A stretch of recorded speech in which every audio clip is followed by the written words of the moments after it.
Welcome back, everybody. This is the thejonnymar, and I am continuing with Let's Play the Elder Scrolls Arena. So we have a couple different paths we can choose here, and we're going to head to the south to continue our adventures as Marasar, as we are heading through Stonekeep.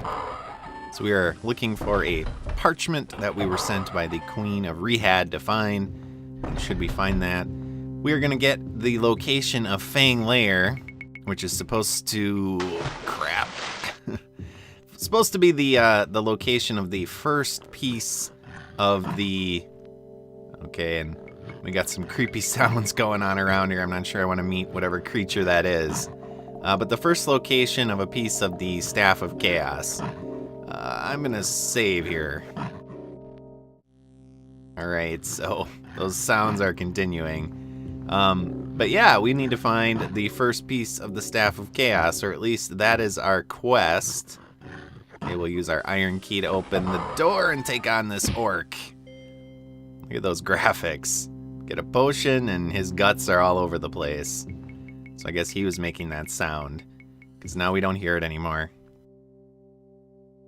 But we've been tasked to find the pieces of the Staff of Chaos, but, you know, as a thief, Marasar is not really interested in that. So we are going to continue with this quest as long as we feel we can do it. Okay, stupid rats. But probably not continue it to its end, because dungeon delving is just not what Marasar is interested in. He doesn't really have any ideas about what else to do at this point. So we're gonna do some of this stuff, but eventually we're probably gonna digress away from this path. So we're gonna continue to explore here through Stonekeep. The place is pretty much abandoned except for monsters and coat racks, I guess. Like lights, or I'm not sure what that was supposed to be. And we have more weird animal sounds. Okay. So are they in here with me or behind this? Okay, they're behind the door. Hello, lizard men. And of course you have nothing on you, but we will kill you anyway, because we do not want to have to deal with you over the long haul. But we will try to loot your bodies and see if we can gain a level, apparently. Find anything, too. So that's a pretty good level up. We got 5 points. Remember, 6 is max, so we'll pump that all into agility. That'll give us another hit and defense multiplier. And, yeah. So here we are. We gotta continue onward. Continue to explore. See if we can find this Goblin King or whoever. As well as the parchment that we were sent to find. Now, kind of a spoiler, there is no actual Goblin King, even though you get sent here. There are plenty of goblins, for sure, but even though you're sent here to try to take out Goltog, or whatever his name is, he does not actually exist in this place. So, I see a goblin, really?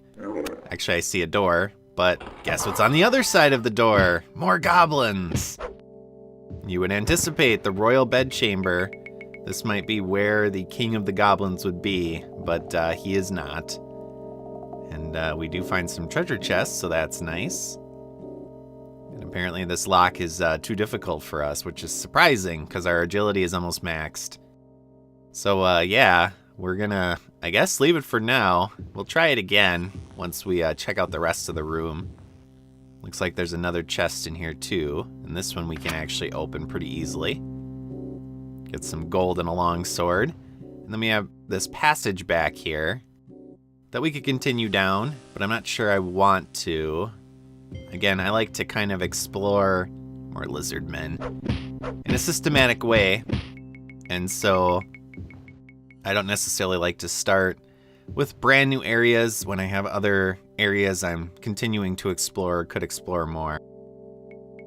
So before we head into a different area, as apparently we just cannot loot anything from these stupid corpses, I'm going to continue exploring kind of some of these previous areas and see if we can find the parchment. Now, Marasar does not know where the parchment is, but I do. And I'm noticing a shadow moving there. So let's show off our other weapon, the bow. So in this game, when you equip a projectile weapon like a bow, all you have to do, again, is right-click and aim in the general direction, and it'll shoot some arrows. And so we get the pretty cool sound effect. Apparently it's an orc, as it said when I first clicked towards it, and it's dead. Nice. So you can use projectile weapons, of course, to cheese encounters, like if you're on the other side of like a space, like water or a pit or lava, I would imagine. And the enemy's on the other side, and they don't have a projectile weapon. I'm gonna rest here for a sec. Then you can just shoot projectiles at them until they die. The only issue is every time you shoot, let's see if we can open this now after sleeping. We can, awesome. And we get a longbow. Unfortunately, as a thief, we cannot equip that. I think we can only use a short bow. We just don't have the capability to handle a longbow. I could be wrong, but I think that's the case. But every time you shoot your projectile weapon, it does affect its condition. So depending on how much we end up using it in this dungeon, we'll see kind of how it is afterwards. So you're noticing these passages here. You can actually jump to get there by pressing the J key on your keyboard. But again, I kind of want to head back because it looks like it's going in the general direction that we already were going towards. And Marasar, of course, being that he wants to kind of explore areas that he has a little bit of a feeling towards and he has a sense of what's there. Okay. Apparently goblins have respawned in this area, probably because we slept. But yeah, he's not wanting to necessarily go out into the unknown completely without having any idea what to expect. Well, surprisingly, goblins. But let's see if there's anything else besides goblins. This looks like some sort of dining hall or something. We have this steel table here, or stone table. And again, Marasar has no idea where he's supposed to be going. I do. Let's see if we can spawn some enemies. Yep, we got some more orcs coming at us. Because while I'm in here, I do want to try and gain as many levels as possible. Dungeons are pretty much the best opportunity that you have to level grind in this game, as needed. And for ultimately what I want to do as Marasar, okay, more orcs. I do want him to be around a level 10, maybe closer to 15. And I think we're about 6 or 7 now, so a couple more levels would be appreciated. More orcs, jeez. Yeah, orcs are not a race you can actually choose to be. In the first 2 games of this series, they're considered an enemy race. And then starting in Morrowind, they made orcs as a choosable race for your character. So we're getting some weird kind of tapestries here with eyes staring at us. Of course, some more elevated platforms here that we can use to rest on. Although the disadvantage of resting, of course, is that enemies can respawn.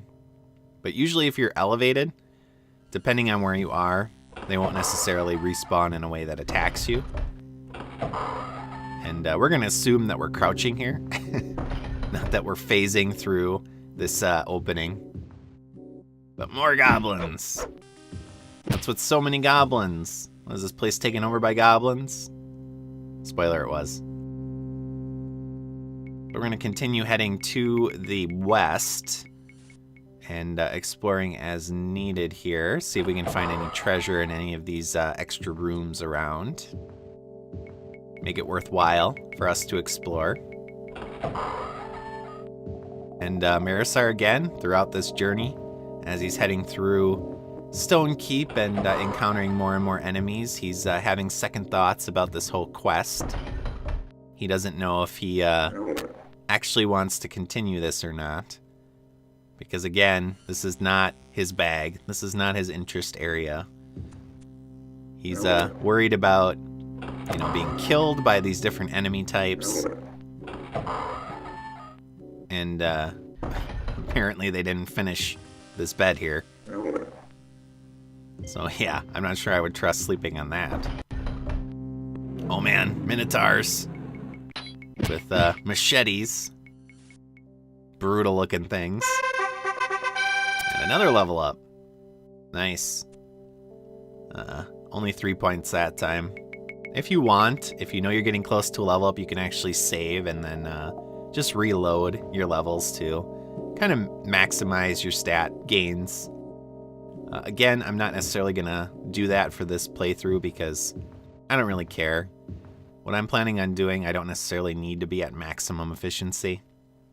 Because again, I'm not doing the whole main quest, and if I haven't made that clear, just to reiterate, if you're hoping for a walkthrough of all 8 of the pieces of the Staff of Chaos, that is not going to happen. More stupid goblins. So many goblins. But we're going to continue down that route for now. Let's see if there's anything in here. I saw your axe there, Mr. Goblin. It looks like we can continue here, up into the north. It looks like both paths head to the same location. I was hearing goblin sounds back there. So let's head this way, and oh my gods! Wow, that was a lot of orcs. Yeah, that was a lot of orcs, and luckily we got a critical strike to kill all of them at the same time. Really, the graphics for the dead orc is such an interesting look, right? Because you don't expect it back at this time for the graphics to be, well, that graphic, you know? But yeah, they really kind of put their heart and soul into the limitations of what they could do graphically. Now, I've alluded to the fact that Marasar does not like water. Eventually, I will get to why that is. I'll talk more about in character why Marasar is hesitant around water. But right now, since he has really no idea what he's doing, he's kind of pushing himself to go over the water as needed.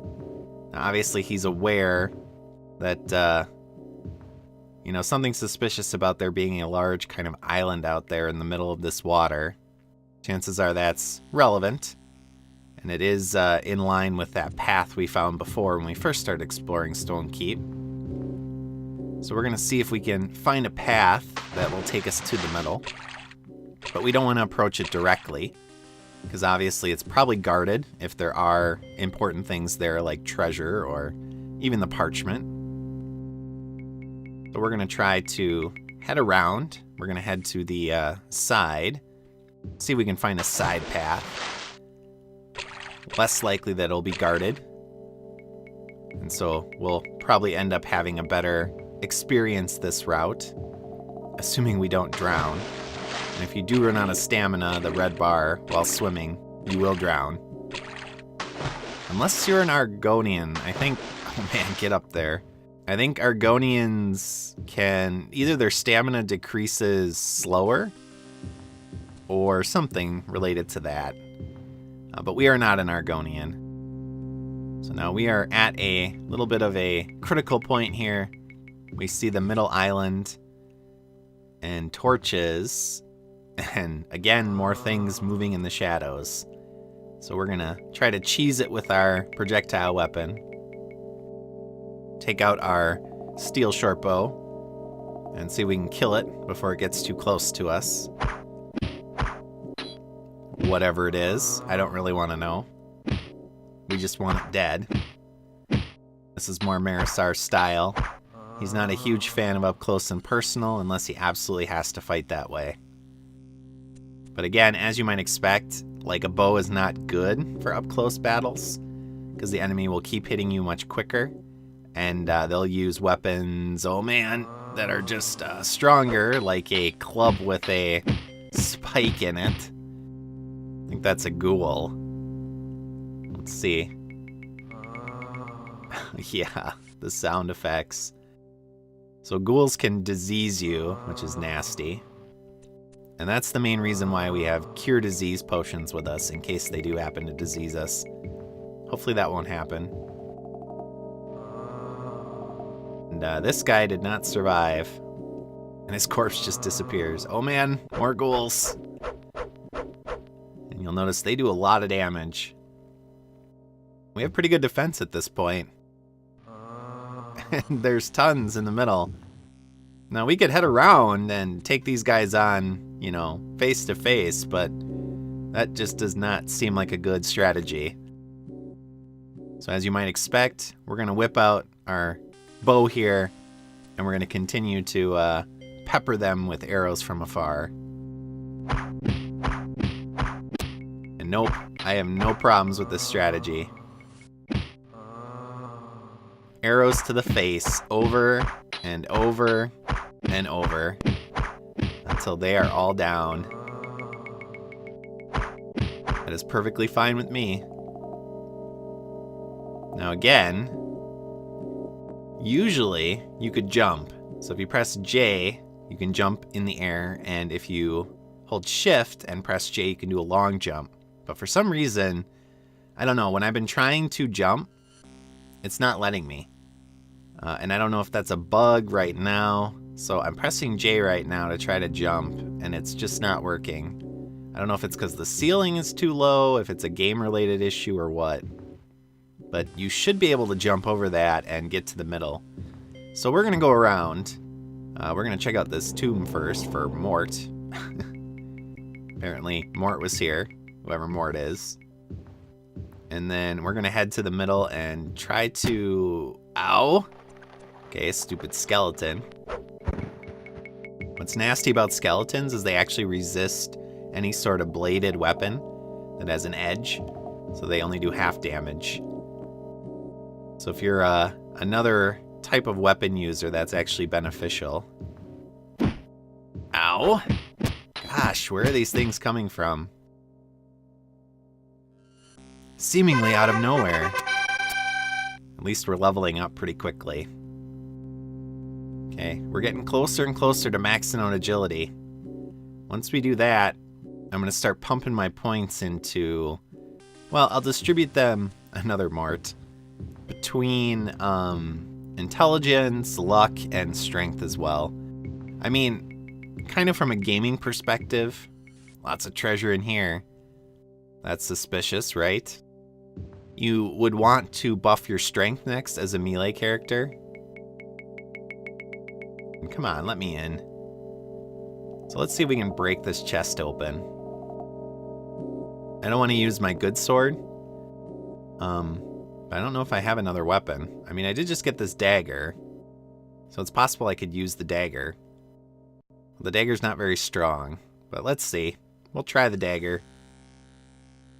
Use my dagger skills to try to open this thing.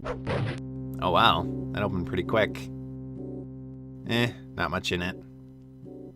But yeah, if I was maximizing stats as a melee character, I would want to buff next strength probably to try to do a lot more damage to enemies as I encounter them. But again, as a thief, and for the purposes of my character, he's more interested in picking locks and, you know, stealing from people. Ooh, an amulet. That's nice. So I'm going to buff stats that influence those particular attributes. But there's the parchment. That's why we were sent here. And no, this isn't Skyrim. We're not going to have a conveniently located exit route that takes us out a shortcut. We're going to have to walk all the way out. But we can see if maybe that path we found earlier will take us back to our earlier area. Uh-oh, there's enemies nearby? Yeah, I see you, buddy. Oh man, it's a human. He's gonna have a bunch of crap on him. I don't know if I can carry all this. My carry weight's getting pretty close to max. So we're gonna try to cherry pick the more valuable items. Because yeah, I don't have much carry weight left. But yeah, so I'm gonna be buffing intelligence, luck, and a little bit of strength as well, just so I am better in hand-to-hand combat. But we need to get out of here without dying. We've obtained our objective. We do not care about the king of the goblins, and of course we can't kill him because he doesn't exist. So our goal now is just to escape. And then we'll head back to Rihad. We'll give the parchment to the queen, and then we will be on our way. Now, I think Marasar is hoping that even though the queen said I will give you the location of Fang Lair for the parchment, I think he's hoping for something else, like money or, you know, some other sign of gratitude for doing this. So we'll see if that happens. But we're done. Stonekeep finished. Our first major dungeon completed. Not 100% explored, but that would take a really long time to do. This place is massive. So let's fast travel back to Rihad, and I will meet you in the throne room.